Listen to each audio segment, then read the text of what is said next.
Assalamualaikum warahmatullahi wabarakatuh. Alhamdulillahirabbil alamin wa bihi nasta'in wa ala umuri dunya waddin. Wassalatu wassalamu ala asyrofil anbiya'i wal mursalin sayyidina Muhammadin wa ala alihi wa sahbihi ajma'in, amma ba'du. Yang kami hormati kepada Rektor Universitas Zainul Hasan Genggong, yakni Dr. Abdul Aziz Sohab MAG, dan yang kami hormati kepada selaku pengasuh Pondok Pesantren Zainul Hasan Genggong, yakni Kiai Muhammad Hasan Mutawakkil Allah SHMM, dan yang kami hormati kepada selaku dosen mata kuliah kami, yakni Umi Laila Maufirah, dan yang kami hormati kepada dan yang kami takdimi dan yang kami banggakan kepada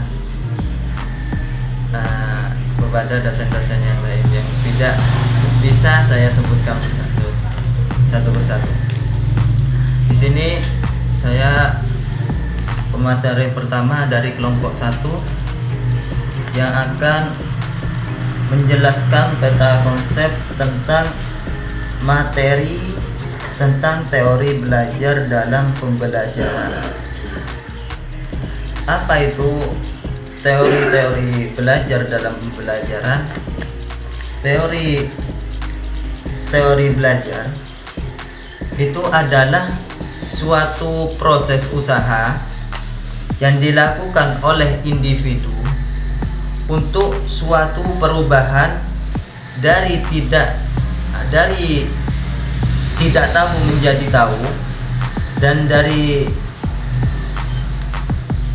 dari memiliki sikap sampai yang tidak memiliki sikap sampai memiliki sikap.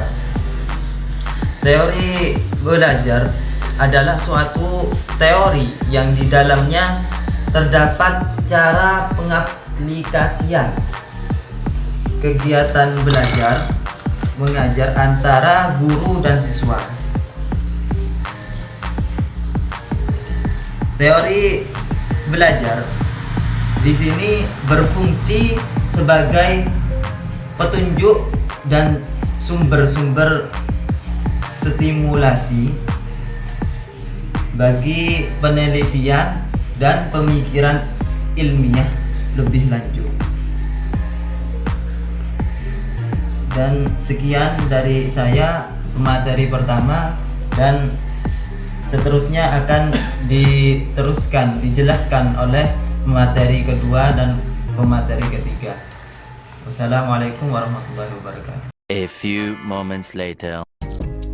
Baik, di sini saya akan menjelaskan tentang macam-macam teori belajar dalam pembelajaran. Macam-macam teori belajar dalam pembelajaran itu ada 3. 1. Teori behavioristik.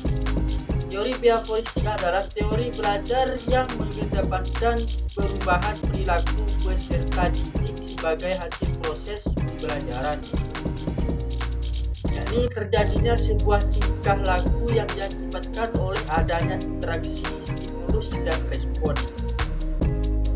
Teori belajar ini berorientasi pada perilaku yang lebih baik. 2. Teori kognitif. Teori kognitif adalah teori yang mengkaji tentang bagaimana manusia memproses maklumat dan memperoleh pengetahuan. Teori ini menghentikan proses belajar daripada hasil belajarnya itu sendiri.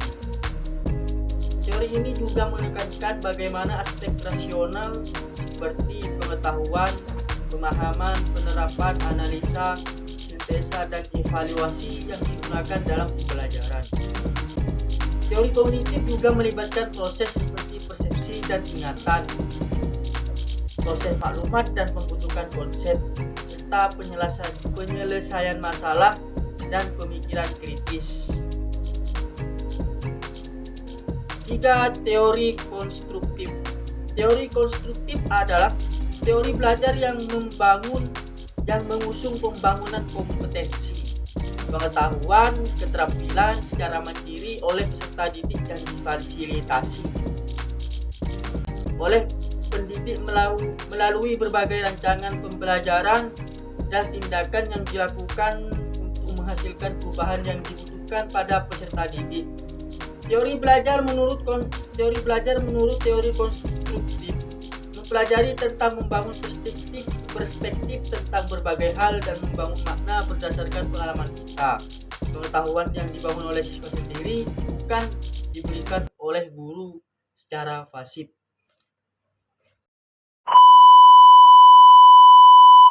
Assalamualaikum warahmatullahi wabarakatuh. Saya sebagai pemateri ketiga ingin melanjutkan penjelasan dari pemateri kedua. Ini yakni implikasi teori-teori belajar dalam pembelajaran. Kita mulai dari kata implikasi dulu atau implementasi. Apa itu implikasi? Implikasi ialah suatu akibat yang muncul atau terjadi karena suatu hal. Nah, implikasi dalam teori pembelajaran di sini terbagi menjadi tiga, yaitu yang pertama adalah implikasi teori behavioristik.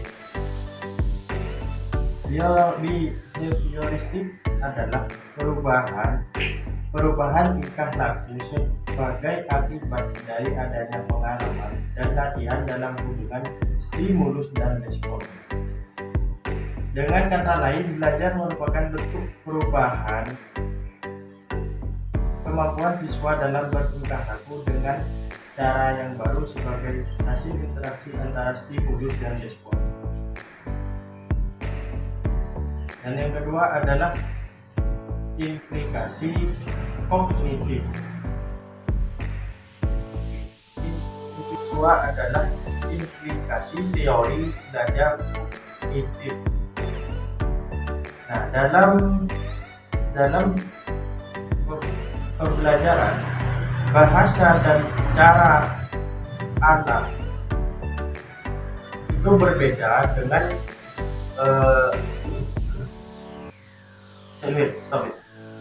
implikasi teori kognitif dalam belajar dalam pembelajaran. Nah, bagaimana definisinya implikasi kognitif itu? Nah, dalam pembelajaran, anak dengan orang dewasa itu cara berpikirnya berbeda. Oleh karena itu, guru atau pendidik harus menyesuaikan dengan pola pikir anak tersebut.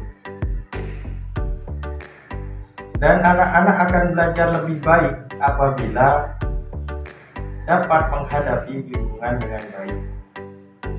Dan yang ketiga ialah implikasi